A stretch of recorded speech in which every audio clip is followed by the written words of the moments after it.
Menjadi orang nomor satu di negara biasanya selalu mendapat fasilitas nomor satu, seperti mobil mewah dengan keamanan tingkat tinggi. Misal saja untuk Presiden Amerika menggunakan kendaraan limousine Cadillac yang disebut The Beast. Perdana Menteri Inggris difasilitasi Jaguar. Untuk Jerman difasilitasi dengan mobil BMW dan semuanya dirancang sesuai dengan pesanan dan dilapisi baja dengan keamanan nomor satu. Namun ternyata hal tersebut tidak terjadi untuk Presiden Uruguay, Jorge Mojica, pada saat masa kepemimpinannya pada tahun 2010 hingga 2015 yang memakai mobil VW keluaran tahun 1987 sebagai kendaraan kepresidenan.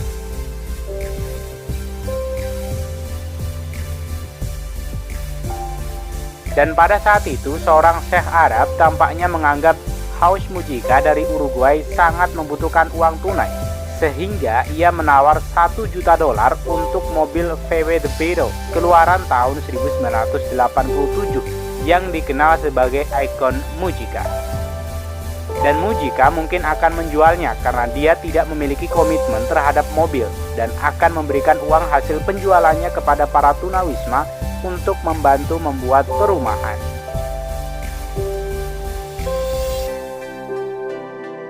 Mantan Presiden Mojica menolak rumah mewah yang diberikan negara Uruguay untuk para pemimpinnya. Dan ia memilih tinggal bersama istrinya di rumah pertanian dengan jalan yang masih tanah yang berada di luar kota Montevideo. Istrinya bekerja di tanahnya sendiri dengan menanam bunga. Gaya hidup yang tidak biasa dan cukup keras untuk seorang presiden dari suatu negara. Fakta bahwa Mojica menyumbangkan sekitar 90% dari gaji bulanannya setara dengan $12.000 atau setara 165 juta rupiah untuk amal, telah menyebabkan dia diberi label presiden termiskin di dunia.